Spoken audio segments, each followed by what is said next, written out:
नमस्कार, स्वागत है आपका ईपीएस रिपोर्ट्स यूट्यूब चैनल पर।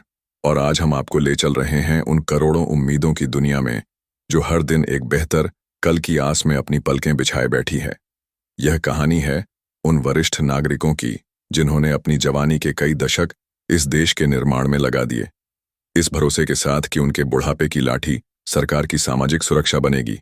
लेकिन आज वही लाठी कमजोर नजर आ रही है।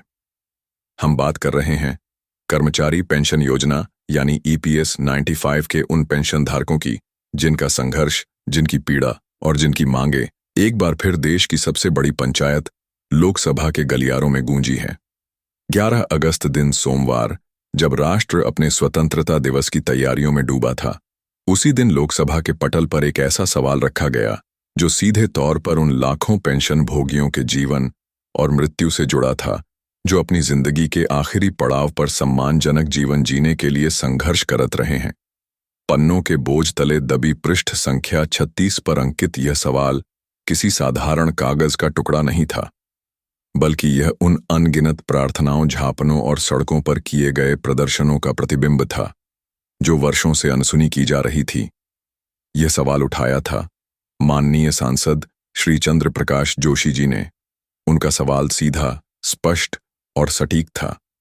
उन्होंने श्रम और रोजगार मंत्री से जानना चाहा कि क्या सरकार के पास कर्मचारी पेंशन योजना 1995 के तहत दी जाने वाली न्यूनतम पेंशन को RS 8000 की मामूली राशि से बढ़ाकर RS 500 प्रतिमाह करने का कोई ठोस प्रस्ताव विचाराधीन है, और यदि ऐसा कोई प्रस्ताव मौजूद है तो इन पेंशन भोगियों को जो महंगाई की चक्की में पिस रहे हैं, इसका लाभ कब तक मिलने की उम्मीद की जा सकती है।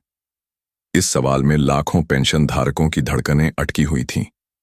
उन्हें उम्मीद थी कि शायद इस बार सरकार के पास कोई सकारात्मक जवाब होगा, कोई ऐसी समय सीमा होगी जो उनके मुरझाए चेहरों पर मुस्कान ला सके। लेकिन जब जवाब आया तो वह उम्मीदों के पहाड़ पर किसी वज्रपात से कम नहीं था। श्रम और रोजगार राज्य मंत्री सुश्री शोभा करांदलाजे जी ने जो उत्तर दिया, वह तकनीकी शब्दावली और योजना के विवरणों का एक ऐसा चक्रव्यूह था जिसमें मूल सवाल कहीं खोकर रह गया। मंत्री महोदया ने अपने जवाब में कहा कि कर्मचारी पेंशन योजना 1995 एक परिभाषित अंशदान और परिभाषित लाभ वाली सामाजिक सुरक्षा योजना है। उन्होंने विस्तार से बताया कि इस योजना का कोष कैसे बनता है। उन्होंने समझाया कि इसमें नियोक्ता द्वारा कर्मचारियों के वेतन का 8.30% का अंशदान होता है और केंद्र सरकार भी RS 15,000 तक के मासिक वेतन पर 16% की दर से बजटीय सहायता के माध्यम से अंशदान करती है। उन्होंने यह भी स्पष्ट किया कि योजना के अंतर्गत सभी पेंशन भोगियों को भुगतान इसी संचित धनराशि से किया जाता है। इसके बाद जो कहा गया वह पेंशन धारकों के लिए किसी झटके से कम नहीं था। मंत्री जी ने सदन को सूचित किया कि ईपीएस 1935 के अनुच्छेद 32 के प्रावधानों के अनुसार हर साल इस निधि का मूल्यांकन किया जाता है और 31 मार्च 2019 की स्थिति के अनुसार जब निधि का आखिरी मूल्यांकन हुआ था तो उसमें बीमांकिक घाटा पाया गया था। सरल शब्दों में कहें तो योजना के पास भविष्य के सभी दावों को पूरा करने के लिए पर्याप्त धन नहीं है।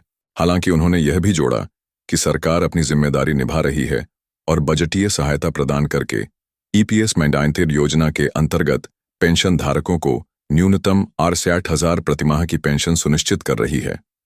यह सहायता कर्मचारी भविष्य निधि संगठन यानी EPFO को हर साल दी जाने वाली वेतन के 1.16% की बजटीय सहायता के अतिरिक्त है। यह जवाब अपने आप में अधूरा था। यह उन तथ्यों का एक लेखा-जोखा था जो पहले से ही सार्वजनिक डोमेन में मौजूद है। लेकिन उस मूलभूत सवाल का क्या हुआ जो श्री जोशी ने पूछा था? क्या न्यूनतम पेंशन को RS 8000 से बढ़ाकर RS 500 करने का कोई प्रस्ताव है, और अगर है तो यह कब से लागू होगा? इन दोनों ही महत्वपूर्ण सवालों पर सरकार की ओर से एक रहस्यमयी चुप्पी साध ली गई।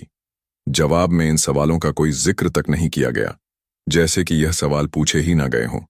यह स्थिति बेहद निराशाजनक और चिंताजनक है। देश की सर्वोच्च विधायी संस्था में जहां हर शब्द, हर आश्वासन का वजन होता है, वहां इस तरह के टाल मटोल वाले जवाब उन लाखों लोगों की उम्मीदों का मजाक उड़ाते हैं जो सरकार की ओर आशा भरी नजरों से देख रहे हैं।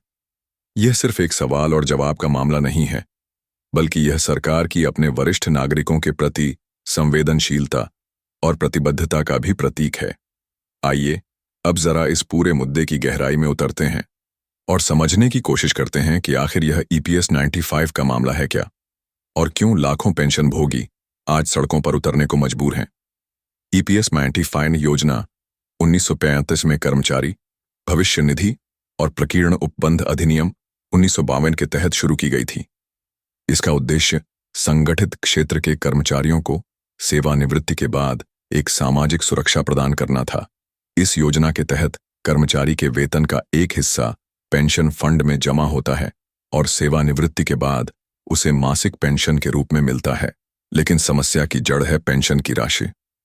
आज के इस महंगाई के द्वार में जब सब्जी भाजी से लेकर दवाइयों तक के दाम आसमान छू रहे हैं, तब 8,000 की न्यूनतम पेंशन किसी मजाक से कम नहीं लगती। क्या कोई व्यक्ति 8,000 में पूरे महीने अपना गुजारा कर सकता है? क्या वह अपनी दवाइयों का खर्च उठा सकता है? क्या वह अपने लिए 2 वक्त की रोटी का इंतजाम कर सकता है? यह सवाल जितने सीधे हैं उतने ही चुभने वाले भी। यही कारण है कि पिछले कई सालों से देश भर के ईपीएस 95 पेंशन भोगी लगातार आंदोलन कर रहे हैं। उनकी मुख्य मांग यही है कि न्यूनतम पेंशन को बढ़ाकर कम से कम RS 100 किया जाए और उसे महंगाई भत्ते से भी जोड़ा जाए, ताकि बढ़ती महंगाई का असर उनकी पेंशन पर ना पड़े। इसके अलावा वे अपने और अपने जीवन साथी के लिए मुफ्त चिकित्सा सुविधा की भी मांग कर रहे हैं, क्योंकि उम्र के इस पड़ाव पर स्वास्थ्य संबंधी समस्याएं आम हो जाती हैं और इलाज का खर्च उठाना उनके लिए लगभग असंभव होता है। इन पेंशन धारकों ने अपनी मांगों को सरकार तक पहुंचाने के लिए हर संभव प्रयास किया है। उन्होंने धरने दिए, प्रदर्शन किए, रैलियां निकाली, प्रधानमंत्री से लेकर श्रम मंत्री तक को अनगिनत पन सौंपे। कई बार उन्हें आश्वासन भी मिले, लेकिन नतीजा ढाक के 3 पाठ ही रहा। सरकार का पक्ष भी समझना जरूरी है। सरकार का कहना है कि ईपीएस 85 योजना एक अंशदान आधारित योजना है और इसमें पेंशन का भुगतान उसी कोष से किया जाता है जो नियोक्ताओं और सरकार के अंशदान से बनता है। सरकार का सबसे बड़ा तर्क है बीमांकिक घाटा। जैसा कि मंत्री महोदया ने लोकसभा में भी बताया, योजना की देनदारियां उसकी संपत्ति से कहीं ज्यादा हैं। सरकार को डर है कि अगर न्यूनतम पेंशन को एक मुश्त इतना ज्यादा बढ़ाया गया तो यह कोष बहुत जल्द खाली हो जाएगा और पूरी योजना ही ध्वस्त हो जाएगी। लेकिन क्या यह तर्क पूरी तरह से जायज है? पेंशन भोगी संगठन इस तर्क को सिरे से खारिज करते हैं।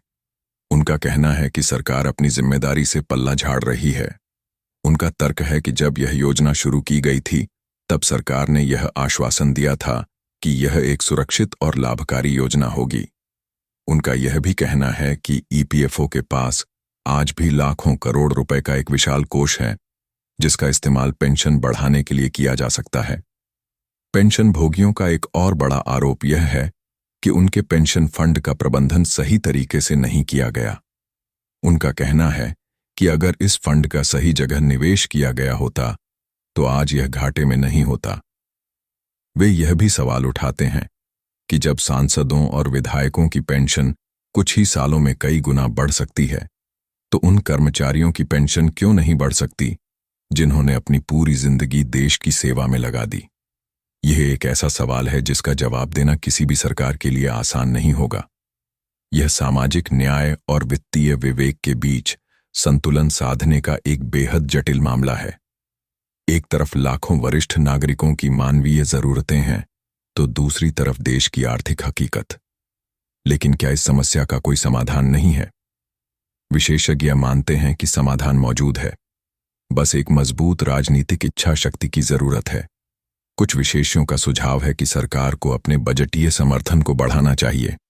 उनका मानना है कि वरिष्ठ नागरिकों की सामाजिक सुरक्षा पर किया गया खर्च कोई खैरात नहीं बल्कि एक जरूरी निवेश है। एक स्वस्थ और सम्मानित वरिष्ठ नागरिक समाज देश के लिए एक संपत्ति होता है, बोझ नहीं। एक अन्य सुझाव यह है कि ईपीएफओ को अपने निवेश के तरीकों में सुधार करना चाहिए ताकि पेंशन फंड पर बेहतर रिटर्न मिल सके। इसके अलावा योजना के डिजाइन में भी कुछ बदलाव किए जा सकते हैं ताकि इसे ज्यादा टिकाऊ बनाया जा सके। उदाहरण के लिए पेंशन योग्य वेतन की सीमा को बढ़ाया जा सकता है, जो वर्तमान में RS 15,000 है। सुप्रीम कोर्ट ने भी इस मामले में हस्तक्षेप किया है और कर्मचारियों को उच्च पेंशन का विकल्प चुनने की अनुमति दी है। हालांकि इसकी प्रक्रिया इतनी जटिल है और इसमें इतने पेंच हैं कि बहुत से पेंशन भोगी इसका लाभ नहीं उठा पा रहे हैं। लोकसभा में जो कुछ हुआ वह इस कहानी का सिर्फ एक अध्याय है। यह लड़ाई अभी लंबी है। एक तरफ सरकार की अपनी आर्थिक सीमाएं और तर्क हैं, तो दूसरी तरफ लाखों पेंशन भोगियों की टूटती हुई उम्मीदें और गहराता हुआ आक्रोश। इन दोनों के बीच एक खाई है जिसे पाटना बेहद जरूरी है। यह मुद्दा सिर्फ ईपीएस 95 के पेंशन भोगियों तक ही सीमित नहीं है। यह भारत में सामाजिक सुरक्षा की पूरी व्यवस्था पर एक गंभीर सवाल खड़ा करता है। क्या हम एक ऐसा समाज बनना चाहते हैं जो अपने बुजुर्गों को उनके हाल पर छोड़ दे, या हम एक ऐसा राष्ट्र बनाना चाहते हैं जो उनकी देखभाल और सम्मान को अपना परम कर्तव्य समझे? श्री चंद्र प्रकाश जोशी का सवाल भले ही पृष्ठ संख्या 36 पर दर्ज हो, लेकिन उसका असली स्थान करोड़ों भारतीयों के दिलों में है। और जब तक उस सवाल का एक संतोषजनक, मानवीय और सम्मानजनक जवाब नहीं मिल जाता, तब तक यह सवाल संसद के गलियारों से लेकर सड़कों तक हर जगह गूंजता रहेगा। सरकार को यह समझना होगा कि बीमांकिक घाटे के आंकड़े मानवीय पीड़ा और गरिमा से बड़े नहीं हो सकते। आर 60,000 की पेंशन आज के समय में एक क्रूर मजाक है और इस मजाक को अब खत्म होना ही चाहिए। देश की सबसे बड़ी पंचायत में जब इस तरह के सवाल पूछे जाते हैं और उनके जवाब इस तरह से दिए जाते हैं, तो यह लोकतंत्र की भावना पर भी एक प्रश्न चिन्ह लगाता है। क्या जनप्रतिनिधियों का काम सिर्फ योजनाओं का ब्यौरा देना है, या फिर जनता की आवाज बनकर सरकार से जवाबदेही तय करना भी है? अगर सवालों के जवाब इस तरह से दिए जाएंगे तो जनता का विश्वास इस प्रणाली पर से कैसे बना रहेगा? यह एक ऐसा विषय है जिस पर सिर्फ राजनीतिक दलों को ही नहीं बल्कि पूरे समाज को मंथन करने की जरूरत है। हमें यह सोचना होगा कि हम अपने बुजुर्गों के लिए कैसा भविष्य चाहते हैं। क्या हम उन्हें लाचार और बेबस देखना चाहते हैं, या फिर उन्हें एक आत्मसम्मान और सुरक्षा से भरा जीवन देना चाहते हैं? फैसला हमें ही करना है। ईपीएस रिपोर्ट्स यूट्यूब चैनल के माध्यम से हम लगातार इस मुद्दे को उठाते रहे हैं और आगे भी उठाते रहेंगे। हम सरकार से अपील करते हैं कि वह इस मामले में पूरी संवेदनशीलता के साथ विचार करें और जल्द से जल्द एक ऐसा समाधान निकाले जो पेंशन भोगियों के हित में हो। हम अपने सभी दर्शकों से भी अनुरोध करते हैं कि वे इस मुद्दे पर अपनी आवाज उठाएं और इन पेंशन भोगियों के संघर्ष में उनका साथ दें। आपकी राय क्या है? आपके विचार क्या हैं? हमें कमेंट करके जरूर बताएं। अगर यह जानकारी और यह विश्लेषण आपको महत्वपूर्ण लगा हो तो इस वीडियो को ज्यादा से ज्यादा लोगों तक पहुंचाएं। इसे लाइक करें, शेयर करें और हमारे चैनल को सब्सक्राइब करना ना भूलें। मिलते हैं आपसे अगले वीडियो में एक और महत्वपूर्ण मुद्दे के साथ।